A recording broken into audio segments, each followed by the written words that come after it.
we have a podcast. Diving deep into all things Texans, both on and off the field. Here's Sean Pendergast and Pro Football Hall of Famer, the General, John McClain. Welcome to Houtopia.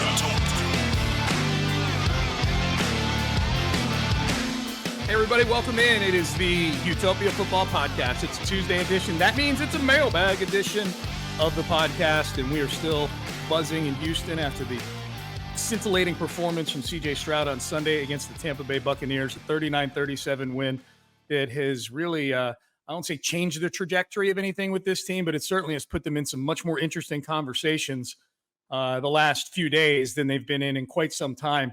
And we're going to talk about that. We're going to get to your mailbag questions as well. We'll do some general news and notes. Speaking of which, let's do the introductions here. I'm Sean Pendergast, one half of Payne and Pendergast, Sports Radio 610, mornings, 6 a.m. to 10 a.m. You can download the Audacy app to listen to that.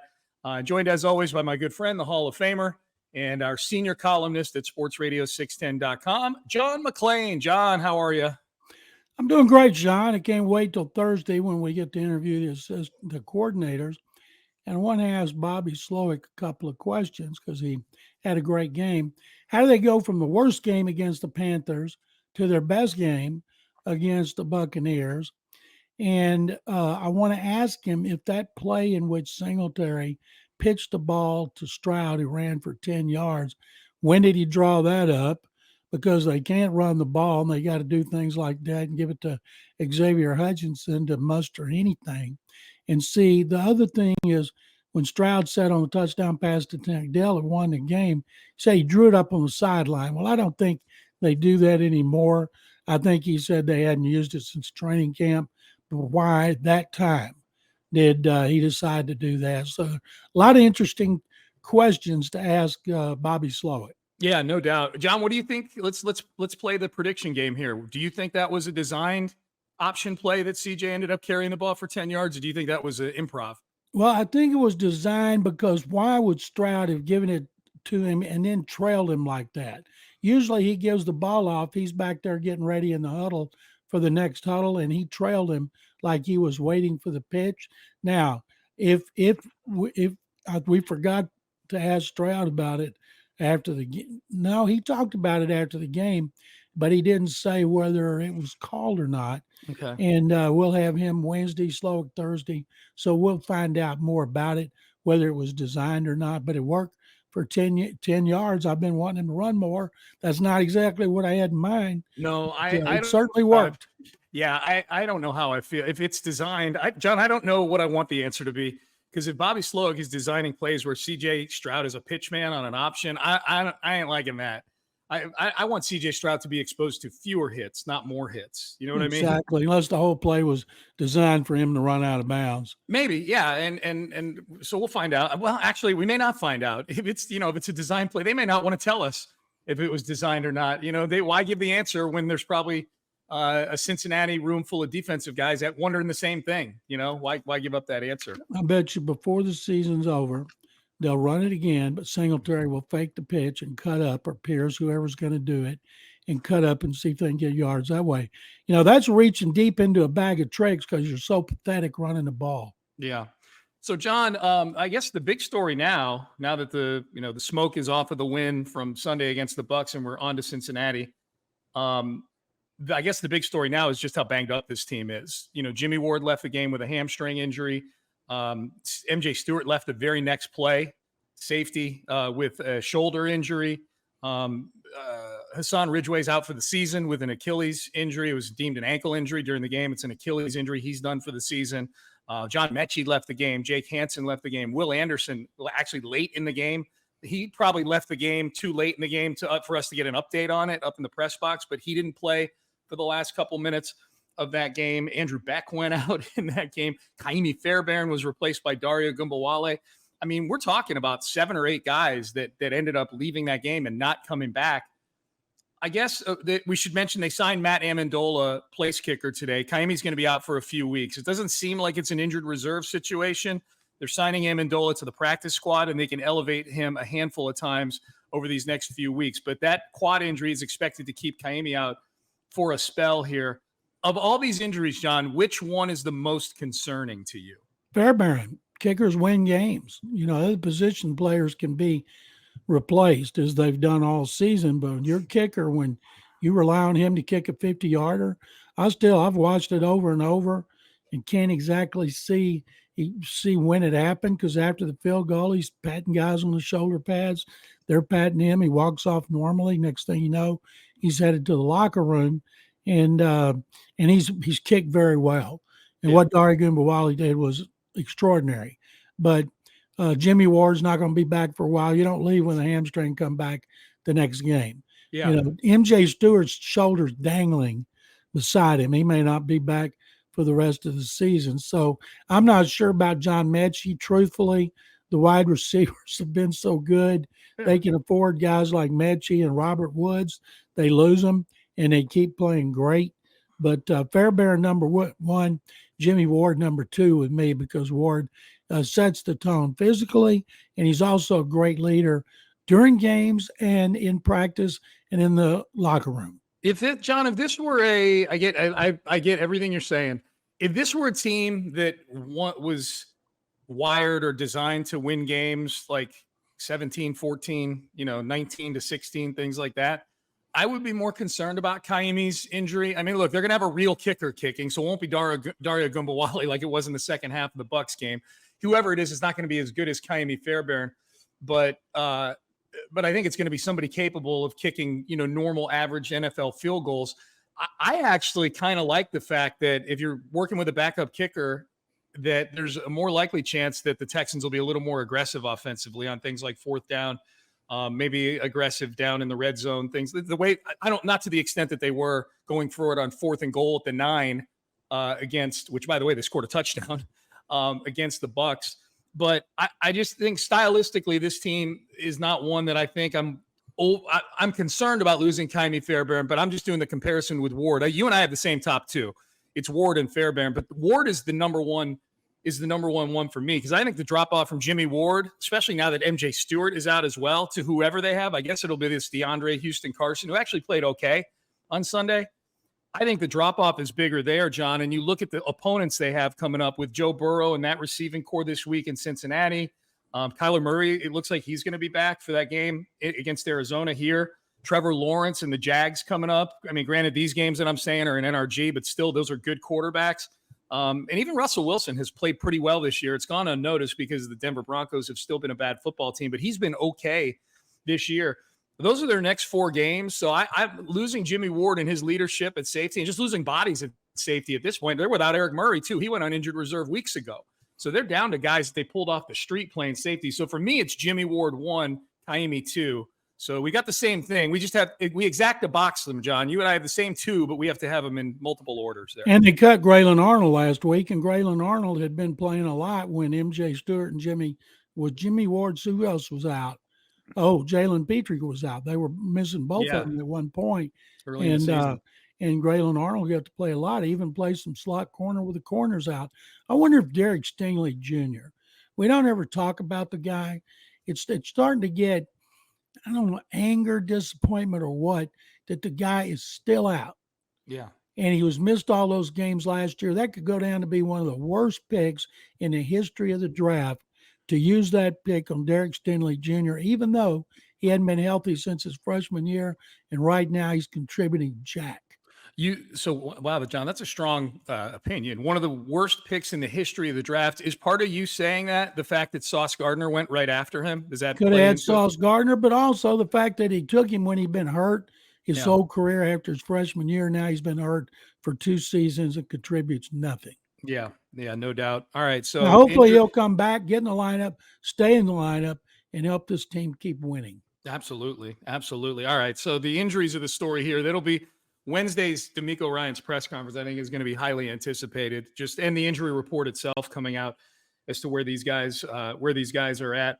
I would imagine tomorrow, John, we're going to be hearing that CJ Stroud was named the Offensive Player of the Week in the AFC. I would be shocked if he wasn't. 470 yards passing and 5 touchdowns. I was joking with Texans PR. I was texting with Omar. I said, you guys already got the press release all written up, right? For CJ, it comes out, I think, at 11 o'clock on Wednesday. So I would be stunned if I didn't see any other performances out there remotely close to that this week. I taped every national show I get my hands on, and it was amazing how far down Stroud and the Texans were to the other games like Buffalo, Cincinnati, Philadelphia, of course, and the Cowboys got most of the attention. Even Josh Dobbs got more attention. Well, even the Raiders, because they fired Josh McDaniels and then went out and just took the Giants to the woodshed. That even that was getting bumped up above CJ Stroud a little bit Well, in some of one these thing shows. they also have, I think, don't they have rookies as well as veterans? He could win both. And Yeah. there's a FedEx. I can't remember what. There's several FedEx awards. Yeah, air, ground, and something else. Yeah, he should win that as well. What I don't want to see, and Joe Burrow played great, but has given it to Joe Burrow over Stroud. Yeah, I think the rookie award, John, is just monthly. Is it? It's just monthly, yeah. Which, by the way, I don't know if it's come out for October yet, but I would imagine it's probably either CJ Stroud or Puka Nacua. I'm guessing in the month of October, and CJ. I think CJ would have to get abducted by aliens probably to not win it in November, just with this one game that he put up here. No kidding. We'll see what happens. All right, John. Let's do general news and notes. John, you bring some nuggets to the table here, and we opine on them. General news and notes from John McClain. Go. Our buddy Jimmy Shapiro from betonline.ag, he sends out odds all the time, and I look at them to see if the Texans are in any of them. And when it comes to offensive rookie of the year, Puka Nacua is not even in the top 3 anymore. Yeah. And the thing is, CJ Stroud is running away with it, of course. And I think the only thing keep him from winning it is if he gets injured. Better knock on wood. So last week, the top coaches were Dan Campbell from Detroit, Mike McDaniel from Miami, and DeMeco Ryans. Well, guess who's number 2 now? DeMeco Ryans. Yeah. Mike McDaniels lost another game. I saw things, Sean, in a national publication that I respect, and the guy picked Mike McDaniel for the coach anyway. And I'm thinking, my God, he hadn't beaten a team with a winning record. Give me Dan Campbell any day of the week at 6-2. But DeMeco is on the rise. And if they somehow shock the world, shock and awe, beating the Bengals, all of a sudden there's a good chance he might vault up to number 1. Oh, yeah. Where are you on that, John? Are you still guaranteeing a victory for the Bengals this weekend? Oh, yeah, sure. Okay. All right. Just checking. I mean, the spread's only 6.5. Texans are coming off their worst game of the season, got beat by the stinking Panthers. Now they play a great game and beat the Bucs, who had lost 3 in a row. And I'm not trying to denigrate it in any way, but they're moving up a weight class right now. No, they are. They are. They're going up banged up. Super heavyweights. Yeah, they're banged up. Like, I don't know. I don't know that we necessarily learned anything about the Texans in that win over the Bucs, other than that they're a pretty resilient team, and that CJ has that gene where he can go down and get you points at the end of the game. But we saw him do that against Atlanta. It's just that they left too much time for Desmond Ridder. I mean, that sounds silly to say. They left too much time for Desmond Ridder, who might be losing his job. Okay, I was just checking to make sure you were still guaranteeing a Cincinnati victory over the Texans. I'm not guaranteeing, I'm just picking. And guaranteed it earlier this year. I haven't said the word guarantee with the Texans and Bengals. I said I think they're going to beat. I believe they'll beat them. I predicted they'll beat them. All right. I've never done a guarantee on anything because I've seen too many people do it and have it blow up in their faces. Next time they're on the road against a bad team like Atlanta and Carolina, let them score a touchdown. Make sure that Stroud gets at least 46 seconds left for a chance to take him the distance. There you go. What's your next note, John? And this one, there's several involving Stroud that have just blown me away. Yeah, let's do them. Going back to 1937, there's been only 6 rookie quarterbacks throw 5 touchdown passes. Think of all the quarterbacks that have been in the NFL since 1937. Yeah. And guess which teams had 2 of them?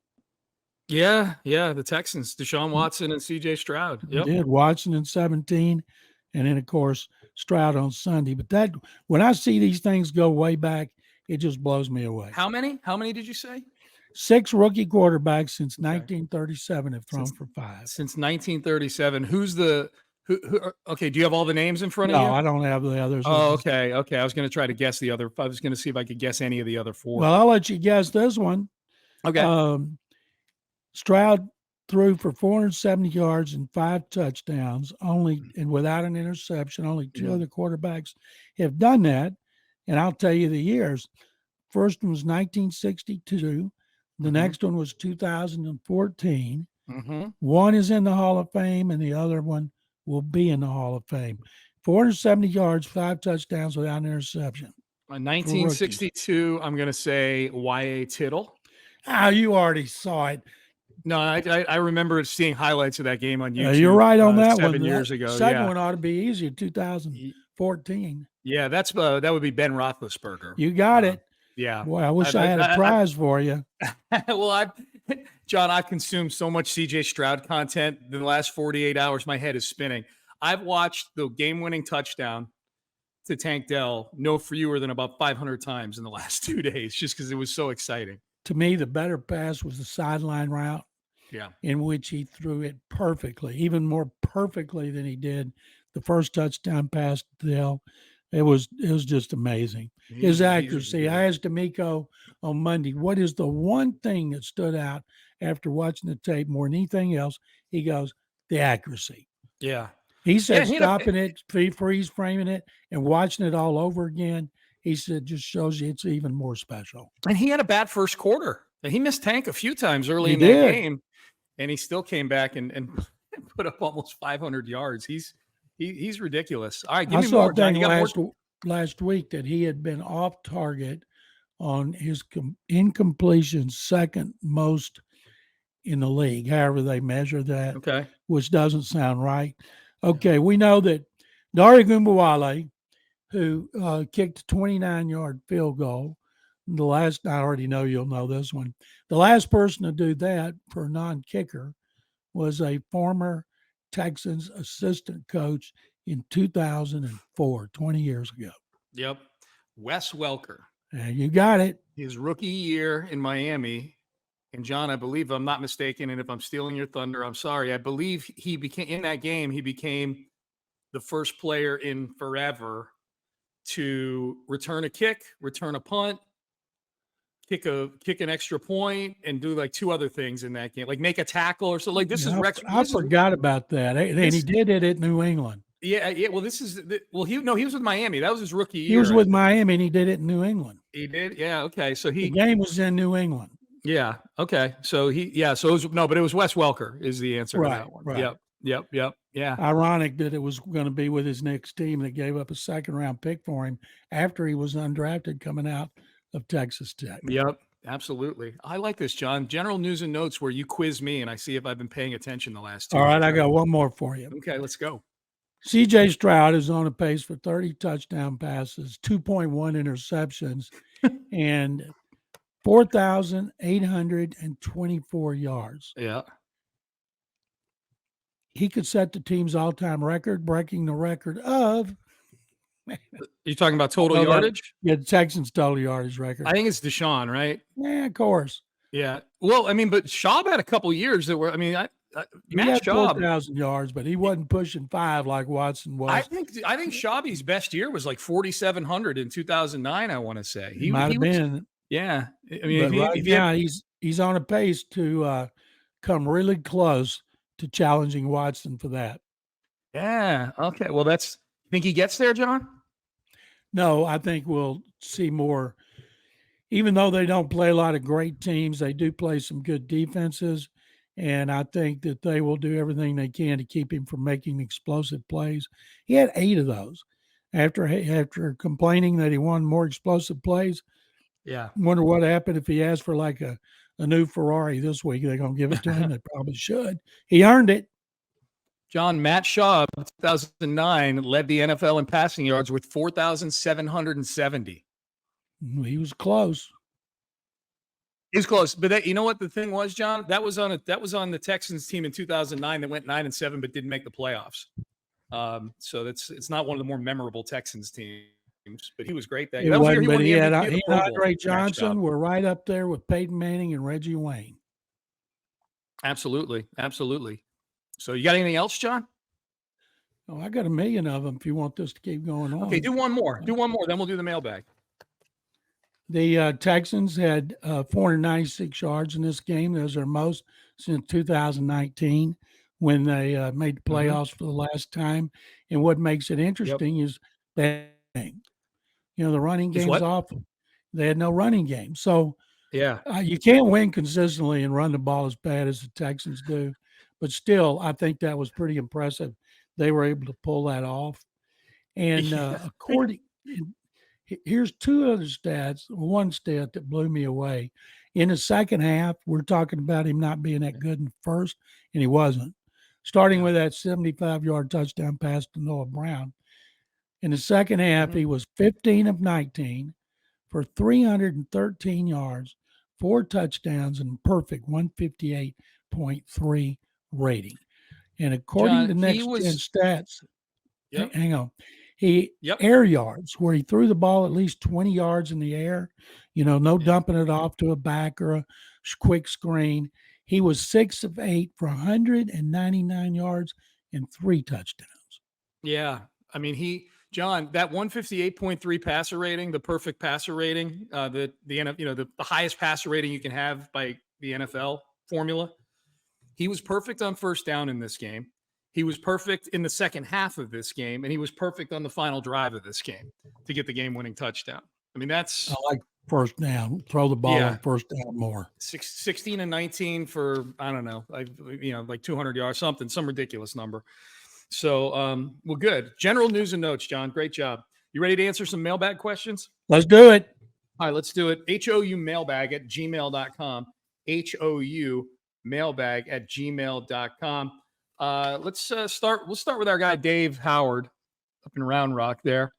Dave, we appreciate you listening. He said, while I was thrilled by the Texans' win on Sunday, I'm concerned that for the third week in a row, the Texans' defense has given up the lead on the opponent's last drive. What do you think is the issue? Dave, I think you'd complain about a pimple on Halle Berry after a game like that. John knows Dave personally. I haven't heard anybody complaining about anything after that victory. But the fact is, defense played terrible. They were losing players right and left. They got great pressure on Baker Mayfield, and he did a great job, like a shifty veteran would, of getting away from it. And they struggled in pass coverage. But the 2 games that they'd lost, and they couldn't stop them on the last series, defense played great, except for that. This was worse. This game was worse than any game they played this year, including the opener at Baltimore. Yeah, as far as what the issue is, I don't know. I mean, there were all kinds. I would submit against Tampa Bay, a lot of it was they were just super banged up. And that was kind of the flow of that game too. Both teams were playing really good offensively in that second half. It was just sometimes games take on a vibe, John. Where I think both defenses realize we're paddling upstream here. All right, I thought you were going to say they can't cover the tight end. They can't and that too. They can't cover the tight end. You're right. They can't. Henry To'oTo'o only played a handful of snaps in that game, and yet I feel like he played the whole game because it looked like every time Kate Otten was catching it, Henry To'oTo'o was standing near him. To'oTo'o is really struggling in pass protection. Yep. Let's see. Joe Q sends in a question, and he says, should Texan fans be disappointed in Caserio that Davis Mills and Case Keenum are still on this roster? Everyone's hope is neither takes a snap this season, yet there's a lot of teams giving snaps to players with much less experience and accomplishment than either of our backups. And he lists a few of them: Jalen Hall, Aiden O'Connell, Tyson Badgett, Tommy DeVito, Clayton Tune. And the Chargers are one awkward snap or sack away from Easton Stick, who has 1 career pass attempt. How do you feel, John, that Nick didn't flip either of these quarterbacks at the trade deadline for something? I think that is one of the dumbest questions I've ever heard. If Justin Herbert's one sack from being out, so is CJ Stroud. I'm glad he hung on to him. The unsung hero, and I'm going to write a column about this, behind the scenes with CJ Stroud's development is Case Keenum. Yeah. Watching the game the other day, when I went back and watched the replay, several times he was on the bench talking to him. So they brought him in here to help coach him, be available if they needed. I wouldn't have traded Mills, because if this team is competing for a wild card berth, maybe a division title, and Stroud has to go out, having Davis Mills there as a 2-year starter, I think would be good. I think I'd rather start Case in a have-to-have-it game, John, if you want to know the truth. You and I have had this conversation before, I think. Like, I know Case is the emergency guy, and it would be Davis probably just based on the depth chart, but I'm not so sure if it was week 18, something happened to CJ, and they got to win this game to get into the postseason. I'm not so sure I don't feel better with Case Keenum playing quarterback than Davis Mills in that situation. They had to win a game last game of the season against CJ Stroud, and Mills had a comeback victory. And he threw a 2-point conversion pass. We all thought they had to lose to make that sure game. They were going to get Stroud. Yeah. That's funny. That is funny. Mr. Clutch. Right. Yeah, big time. Yeah, Mr. Clutch went and got his replacement.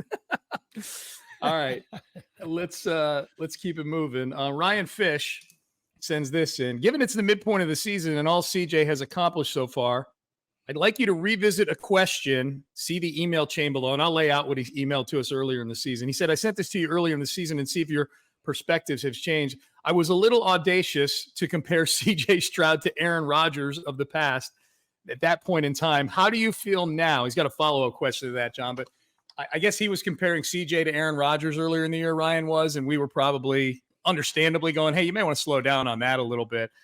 I'm not saying he's Aaron Rodgers or anything like that, but I feel, where do you feel he is right now in the NFL, John? Like if you power rank the 32, Aaron Rodgers didn't play his first 3 years. Comparing him to Rodgers is ridiculous. Yeah. He's had one fantastic game. He was coming off 3 mediocre games in a row. All of a sudden, everybody thinks he's going to be MVP. Defensive coordinators adjust, and they had adjusted to him over these, let's say, over the last 4 games. His ratings had gone down. Everything had gone down. And now he has the great game. They'll adjust again. Can Bobby Slowick adjust? Can he continue to put Stroud out there with no running game and continue to have those kind of games? Rodgers is first ballot Hall of Famer. Stroud doesn't even deserve to be mentioned in the same sentence with Aaron Rodgers. Who is your comp, just like in terms of the style of the game that CJ plays? Like who? Deshaun Watson. When I was watching that game in the replay, some of the moves he made, they're built the same, and everything he does reminds me of Watson. Wow. Okay. I mean, I guess physically I can kind of see that, like similar. I'm talking about the way he throws the ball. Watson runs more, but he can get away. He could run if he wanted to. Yeah. But he wants to complete passes. Are you concerned that Will Anderson is becoming the next Jadeveon Clowney? In other words, not getting sacks, but being solid in the run game. After, let's see, 8 games, J.J. Watt had 5.5. Whoever sent that question would be asked if we're concerned about this Watt guy, that at this point of his career, he didn't have many sacks. Absolutely not. Okay. Well, he's one of the top guys in the league at getting pressure. Yeah. He's got to seal the deal. He gets double team most of the time. And Clowney was never a great pass rusher. Clowney was always run stopper first, pass rusher second. That's the way his career's been. I'm going to stick up for the people who have early concerns about Will Anderson. I agree with you, John. I think Will Anderson's going to be fine. I'm going to stick up for these people from this respect. This is where the comparison to J.J. Watt falls apart a little bit for me. They didn't trade up to get J.J. Watt. Like, they didn't give up next year's first and a second the same year and another pick to move up to 3 and get J.J. Watt. Like, Will Anderson is coming in here with a whole lot of pressure, may not be the right word, but he's coming in with a lot of fanfare, and they've invested a ton to have Will Anderson on this football team. So I think people are going to be understandably maybe a little anxious until he starts routinely bringing the quarterback to the ground. I think it's preposterous to try to make judgments on somebody after 8 games. Yeah. Content is king, though, John, just so you know. Charles Honeycutt, do you believe the national media finally views Stroud as one of the best potential superstars now? From everyone here, yesterday's performance, meaning Sunday's performance, wasn't a shock, but only confirmation that he is that guy. What have you thought about the national coverage of CJ Stroud kind of as it's gone on this season, John? It's been fabulous. I've read everything, NFL.com, ESPN, The Athletic, The Ringer, watched on TV. He is getting coast-to-coast recognition, well-deserved. I listened on NFL radio. They were going on about him, talking about, do the Panthers have buyer's remorse? Of course, they'll never admit it, but of course they do at this point. Bryce Young could end up in the Hall of Fame, but right now, Stroud is running away with Offensive Rookie of the Year, and if he keeps this up, and I'm not talking about throwing for touchdowns and 470 yards. But if he can come in, 260, 270, 3 touchdowns sometime, and the Texans are in a race, he's going to be mentioned. He's not going to win it, but he's going to be mentioned about a possible MVP if this team can put together a winning record. Because right now, everything revolves around him. He has no help on the running game. And before the season, we were all worried about their receivers. That was going to be their weakest group. They needed a big-time playmaker who can run. And right now, he's helping turn those receivers, making their careers while the defense is struggling again. And I'm saying right now, I bet their first-round draft choice, Cleveland's, will be a defensive lineman. Mm-hmm. Seeing what the 49ers are doing, continue to stockpile defensive linemen. I agree. In fact, that they're not getting a lot of interior push. Yep. I bet it's a tackle. And by the way, Sean, I'm really excited what Khalil Davis can do at tackle with more playing time. I agree. I think he's been great. I feel bad for Hassan Ridgeway. I wouldn't wish an Achilles injury on anybody, and they could certainly use Hassan Ridgeway. But if it means Khalil Davis gets some more snaps now, hey, let's go. They got to get Sheldon Rankins back. Obviously, they're not tremendously deep really at any position. And so, but I'm with you. Good. I'm glad you mentioned Khalil Davis, John. Absolutely. All right. Dario sends this in, said, thanks for the shout out in the previous episode. I'm not the superstitious type, but can't help noticing that, I don't know if you noticed this, John. He said, I can't help noticing that all 4 losses this year have come with the white jerseys. Coincidentally, the one they wore week 18 against the Colts that gave us the number 2 pick that turned into CJ Stroud. He goes on to say, is there some sort of white jersey god that gave us CJ Stroud and now makes him lose every time he wears a white jersey? I hadn't noticed that the Texans were 0-4 in the whites this year. I remember the Battle Red game against Pittsburgh in week 4, and I guess they must have worn blue in Jacksonville that week. Did Jacksonville? I guess white? if they're 0-4, I'm going to tell Cal McNair. Yes, I'm going to text Cal and Hannah, and I'm going to say, do you know you guys are 0-4 in white? Yeah. Let them know. I don't know how much say they have. Who dictates the jerseys? The home team, John? I think the home team does. Okay. And if you want to do throwbacks, you got to go through the league. Gotcha. Okay. Dario says, keep up the great work. Muchas gracias. Thank you, Dario. We appreciate you. Two more, John. Here we go. Chris in the ATL, another loyal listener to the podcast. Like a sales team, let's say D'Amico and the Texans were to give out a first half of the year bonus to the coach that made the most impact to the bottom line. Out of all of the coaches, and he says coordinators, assistants, anybody, who do you think deserves that bonus check the most for their work? That's Chris in the ATL. Well, it'd be Bobby Slowick because he's the play caller, and he's the one that devises the game plan. And Gerard Johnson coaches him the most, but still, I would say Slowick because he has so much influence over what happens on Sunday as the offensive coordinator. Yeah, I think it's either Slowick or if you want to make it very CJ specific, Gerard Johnson. Early in the year, I think we had a similar question, maybe like at the quarter of the season mark, and I said Chris Strouser. I think when you and I were giving out our bye-week awards, we did assistant coach, and I said Strouser. I would back off of that now just because they've got a lot of their pieces back, and it's still the running game has still been awful. Like it's really hard to give out plaudits to the offensive line right now. Even if the pass blocking's been decent, the run game's just been horrendous. I can go with Slowick. I can get with that. Frank Ross, special teams have dipped a little bit this year. The last 2 games they've dipped. Yeah. The last couple games have been leaky in the coverage game for the Texans. One got called back because of a penalty, and that certainly helped him. It helped him big time. That was one of Daria's kickoffs in the second half. That's right. All right, last one, John. And this is from Johnny. When the Manning cast is available, what % of the Monday Night Football game do you guys spend watching Peyton and Eli's feed? I started when it cranked it up. I watched it and then got tired of the guests. I wanted to just be those two going back and forth. I don't give a rat's ass about their guests, so I don't watch it at all anymore. And I hate that because I think Peyton's great, and I think it takes away from it with bringing in guests. Yeah, I think it'd be awesome if they wanted to start a podcast where they have Arnold Schwarzenegger on the podcast. I might listen to that. But to be basically doing a podcast with somebody while there's a game going on, that I would rather have your opinion. Like, I don't care about Joel McHale's opinion of what's going on in a football game. Snoop Dogg. Snoop Dogg's super entertaining. I don't need him there telling me what's happening on the screen. John, you and I are 100% in lockstep on this, and I've been saying it since the beginning of the first year of the Manning cast, is that no more zero guests. In fact, I read an article, Peyton did an interview where I guess they last year they were a guest each quarter. They had 4 guests, and somewhere along the way they went to 3, and they said they had a couple people cancel real late in the process. And so they reduced it to 2. They're like, yeah, what we learned was it was actually okay just to do 2. I'm like, yeah, keep going. It'd be great just to do one next year. 2. Yeah. And then you know what? It's not because you're at the optimal number. It's because there's fewer of them. Okay. So yeah, I don't get Sean, that. They're trying to bring in guests besides football people like us who want them to stick to football, and they're looking for entertainment.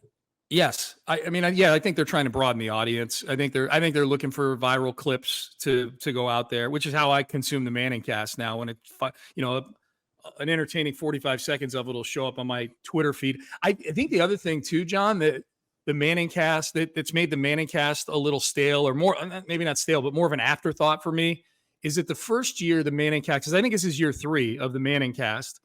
The first year, the regular announced team was Steve Levy, Louis Riddick, and Brian Greasy, and that was a bad booth. It just, all due respect, all 3 of those guys, they all have their niche in the sports broadcasting world, but it wasn't a good watch. It wasn't entertaining.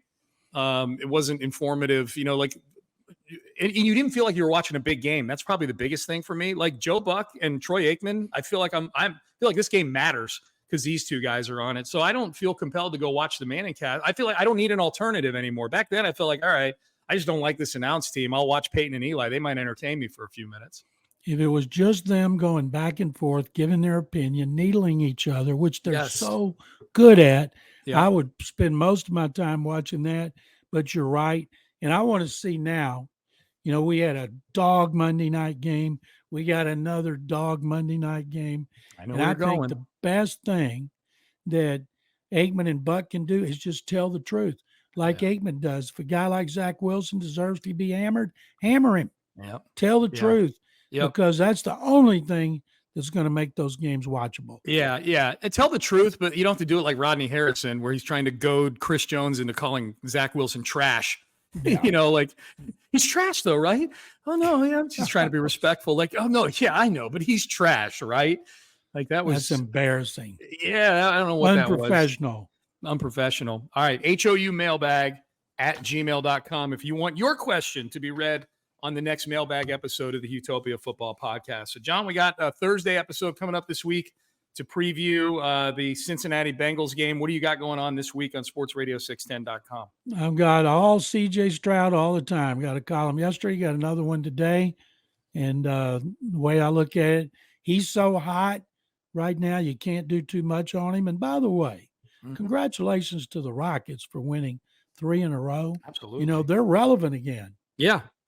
It is interesting, John, like the Texans and the Rockets, like just the general trajectory of the team it's remarkable how similar it's been the last few years. Like James Harden and Deshaun Watson requesting a trade happened within like 3 days of each other, and those were the linchpin guys for those teams, descending teams at the time. They both asked out within about 4 days of each other. Now, obviously the paths of both of those guys have been very, very different through the last few years. But as far as the franchises go, they both kind of bottomed out at the same time, started rebuilding a young nucleus of guys at the same time, and now they found their coach, right? I think there's a lot of Ime Udoka and D'Amico Ryan similarities in terms of the respect level that they get and how they're viewed as young coaches in their respective games.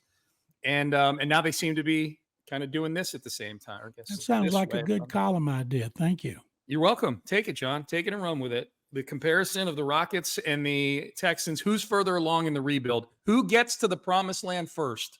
Who does get to the promised land first, John? Rockets? I think even though there's a lot of playoff teams in the NBA, Rockets have been bad for 3 years. Texans have been bad for 3 years. And, boy, if the Rockets beat the Lakers on Wednesday, that'll be great for them. And expectations will be high just like they are for the Texans. And sometimes we forget they are teams that are still going to struggle. But I would think it's easier in the NFL than the NBA to actually get really good. Yeah. Well, especially once you find that guy. Like, I don't know if the Rockets guy is going to be their foundational guy. Like, people look at it and go, who's your best player? I think they think their best player is Jalen Green. Well, Jalen Green is light years away from being able to do the basketball equivalent of what CJ Stroud just did on Sunday, So that's good. Good topics. I like that. All right. HOUmailbag@gmail.com. If you want to email us, check out John on sportsradio610.com. John, enjoyed it as always, my friend. Sean, thank you very much. All right, good stuff. Big ups to our producer, James Jackson, who gets this podcast out. Say a prayer for James. He's a Tampa Bay Buccaneers fan. He's still feeling it right now, and he's going to feel it for a long, long time. But we're rooting for them this weekend against the Tennessee Titans. So, James, go get some work done, or tell your team to go get some work done this weekend against the Tennessee Titans. Is that who they play, John? The Bucs? They play the Titans this weekend? The Titans in Tampa. Okay, well, let's see. Go do work, Tampa. Go do work. And say a little thought and prayer for James, our producer. Does a great job getting the podcast out, even amidst his Bucs depression. Hit that subscribe button, and you'll get the podcast automatically to whatever device you listen to us on. And until then, we'll be back in a couple of days. Tell a friend. We appreciate you. And we'll see you in a couple of days. For James, for John, I'm Sean. We're out of time. We will see you on Thursday for the next episode of the Houtopia Football Podcast. Thanks for watching. If you enjoyed this video, please don't forget to give it a thumbs up and subscribe to our channel for more content like this. If you want to see more of our videos, be sure to check out our playlist and let us know what you think in the comments below.